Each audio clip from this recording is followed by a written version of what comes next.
Hi, my name is Elena, and I am spectacularly sick. If I pass out or something, it could just be part of the show, like pretend I'm Marina Abramovic or something. The story is called Commuting. And it was, I guess I sort of weaved it together while on the Capitol Corridor, which is the train I took to commute to UC Davis when I was in the PhD program in Comp Lit there. So I'll just read the beginning, hopefully. Leave you interested enough to want to read the rest.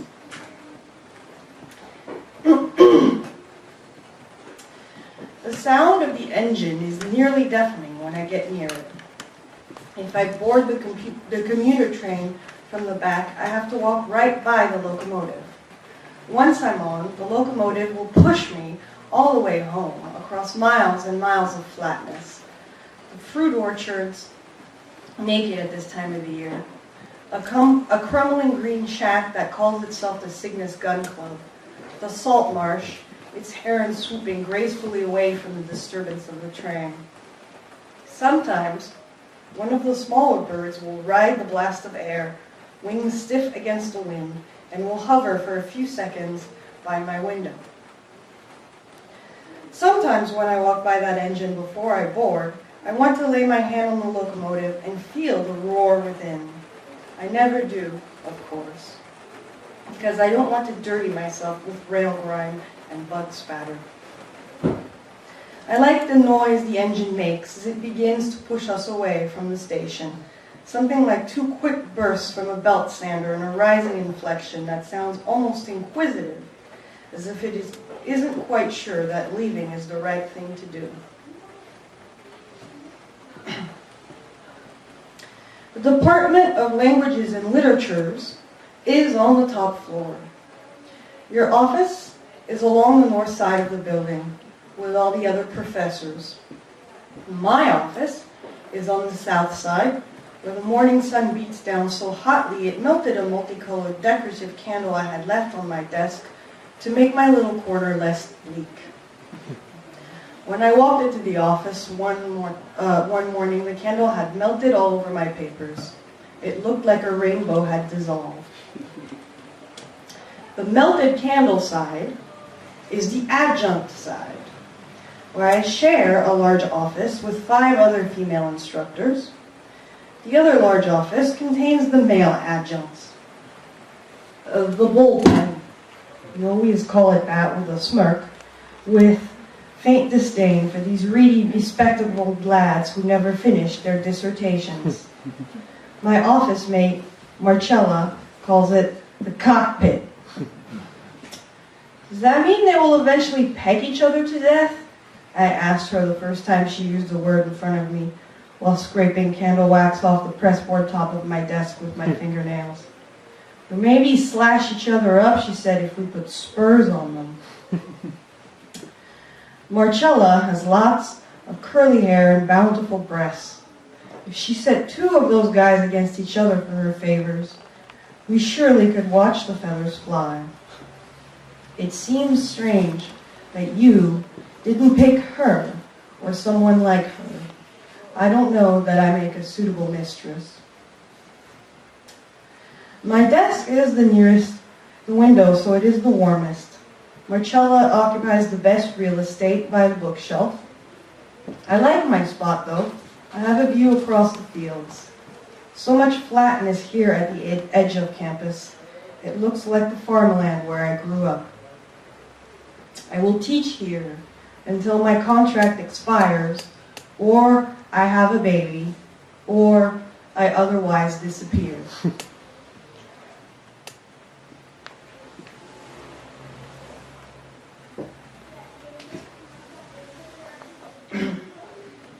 When I was a little girl, I liked to watch my cat hunt. I couldn't stand to watch her kill birds, so I always got those away from her. But I had no problem watching her torture rodents and take them apart while they screamed or tried to drag themselves away trailing guts until she felt like killing them. It was strange that I liked to watch that. It made her proud that I did, I think. I think now I couldn't. When she was out hunting at night, she would often bring back her kills and eat them right under my bed. I would be stark awake in the total darkness, the kind of dark you couldn't get in a city, listening to her crunch tiny bones beneath me, sometimes while the mice were still alive, squealing. The next morning I would have to watch where I put my bare feet when I got out of bed, looking out for viscera. One time, I pried a jay out of her growling jaws. The bird fell to the ground, palpitating, then righted itself and flew away while I held her back, trembling with fury in my hands, her muscles so tight, fit to burst. After that, she wouldn't let me touch her for 3 days.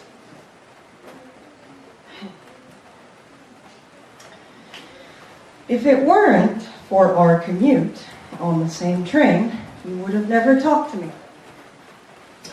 There is no reason for you to talk to any of the adjuncts, but there we were in social purgatory, two people who knew each other's faces sitting right across from each other. It would have been rude for you to ignore me.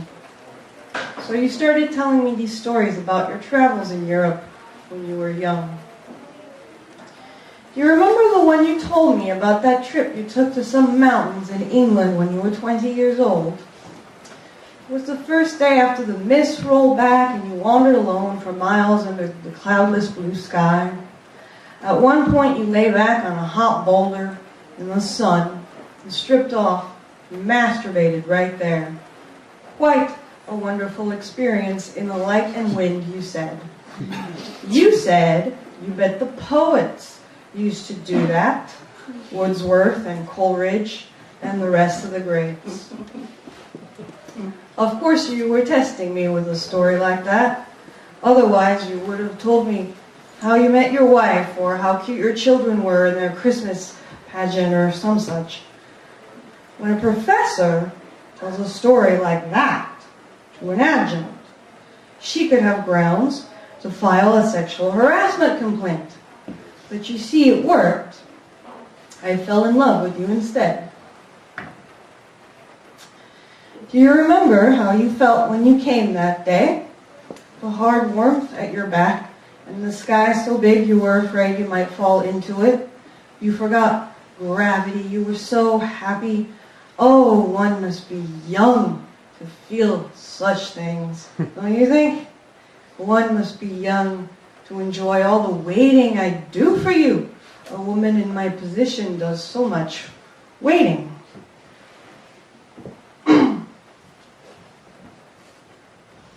Yes, I remember all the animals from my childhood on that farm. We had a pair of queer male ducks, a small black one and a bigger white one of those flightless ducks that look like small geese. I would sit by the side of the pond and watch them go about their duck business for hours, grooming each other, disappearing into the water and emerging again, bobbing up like corks, just being together, mostly peaceful, like an old married couple. And occasionally the bigger duck would rape the smaller one, hold his head under the water, and sodomize him. The smaller duck would have tufts of down missing from the back of his neck in the places where the other's beak had gripped him. I would go hunting for frogs in the tall green grass by the water and catch them in my hands, hold them there for a while, and then let them go again. Once I caught a little bitty brown frog that was no bigger around than a dime. I thought he was so adorable that I wanted to keep him as a pet. I made him a terrarium, tried to feed him tiny insects. He ate nothing for a week. I didn't want to watch him starve himself, so I let him go where I found him. There was a stream. I would go for walks in the streams and emerge onto other properties, random cow pastures. The cows would turn their heads to look at me, their placid chewing uninterrupted. There was a small thrill in trespassing. Walking in the water, pretending I was doing so to put bloodhounds off my scent, as if I were hunted. Getting lost in fields in the tall corn. Once, one of the neighboring farmers invited me up into the cabin of his tractor while he harrowed his field. I was 5, maybe 6 years old. I think I talked his ear off the entire time. I must have been a bit lonely. When I was 8, my mother gave me her cast-off bicycle. I was not yet tall enough to ride a woman's bicycle, so every time I brought it to a stop, I had to jump off in order not to tip over. But I got very good at that. It was almost a disappointment when I grew into the bike and didn't have to do that anymore. I went for rides on the roads around the countryside. There was a field I always made sure to go by. It had a bunch of sheep and a brown pony in it. The grass was always gnawed to the ground by the sheep. The poor pony. So I came by and ripped up the lush green grass by the side of the road by hand, the grass he couldn't reach through the fence, and fed it to him with my open palm. Whenever that pony saw me coming down the road, he would canter up to the fence, so happy to see me. More than the sound of the cock crowing to welcome the sunrise, I remember the sound of the hens screaming bloody murder when they laid their eggs. Yes, it must have hurt. Think of the size of the egg relative to the animal. We put plaster eggs in their box nests to replace the ones we took to stimulate them to lay more. The crack of the shell against the side of the bowl, the plop and sizzle of the yolks in the frying pan. I always liked my eggs a little runny, their wetness alive on my tongue. Yes, of course I have a story about a pet rabbit that my parents subsequently slaughtered and cooked up for dinner. Every farm kid has that story. No, I did not vomit and cry. That rabbit had no distinct personality. I don't even remember what I named him. His flesh was ropey and tasteless. The dinner was a failure. I think we must have thrown most of him away.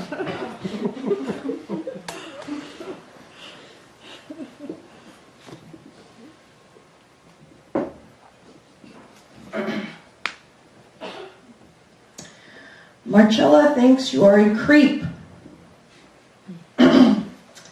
She says you could pick her tits out of a lineup, but not her face. When she asked me how my teaching was going, I wanted to tell her that my bones have been hollowed out and the marrow replaced with Arctic air. I wanted to tell her I feel like a handout that has been found, a handout that has been Xeroxed from another Xerox, from another Xerox, the original nowhere to be found. The printed letters degrading a little more each time the paper is copied, slowly growing illegible. Instead, I looked at the darkening winter sky out of our office window and said, "Fine, how's yours?" You know, I could probably pick Marcella's tits out of a lineup too.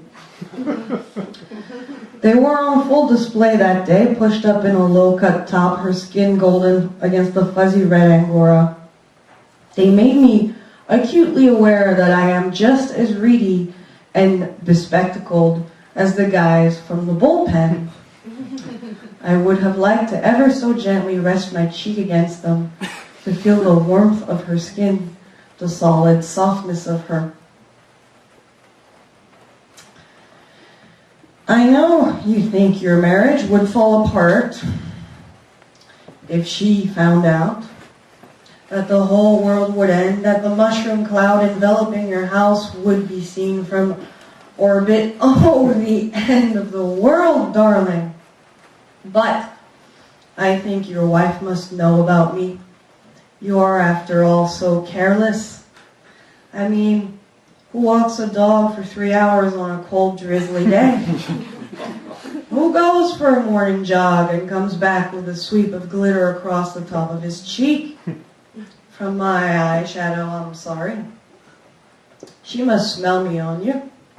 Wonder if it hurts her to watch your loose, self-assured gait, the walk of a man who was pleased, who was having a lot of sex somewhere.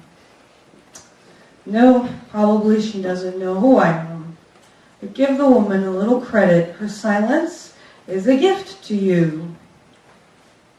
My silence is a gift to you. Value it. You weren't with me the day the train I was on hit a stalled car on the track, so you don't know that I didn't even feel the impact. I just saw flaming bits of obliterated car fly by my window as the train ground to a slow halt over a mile or so. Then I smelled the burning metal. Then I sighed at the inevitable delay in getting home, waiting for the police to come, and if there was someone in a van, the coroner.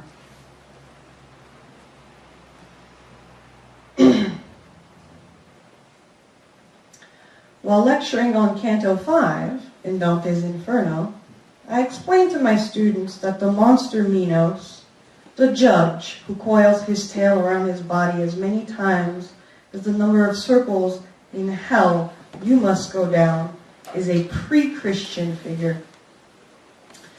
Then I went on to tell them about the trial of the soul after death in ancient Egyptian culture, for some reason. In this trial, man's heart was weighed on a scale against a feather. If the man's heart was lighter than the feather, he could proceed to the afterlife. If the man's heart was heavier than the feather, weighed down by evil deeds, it would immediately be devoured by some monster whose name I can't remember, who had the head of a crocodile and a body half lion, half hippopotamus. The Egyptians had no hell. The punishment for the wicked was oblivion. There was nothing worse than not existing. The students absorbed this piece of information quietly. Probably some of them even wrote it down. They're very sweet, in many ways still children. In many ways they do not yet understand what I tell them. Certainly they will forget everything I say before they are old enough for it to really sink in. But sometimes I wonder if I leave a trace, any trace at all. I wonder if they will recognize something that is happening to them slightly sooner because I told them to expect it. You cannot really tell someone something they don't already know. Teaching is not about filling blank minds. It is about inducing a flicker of recognition.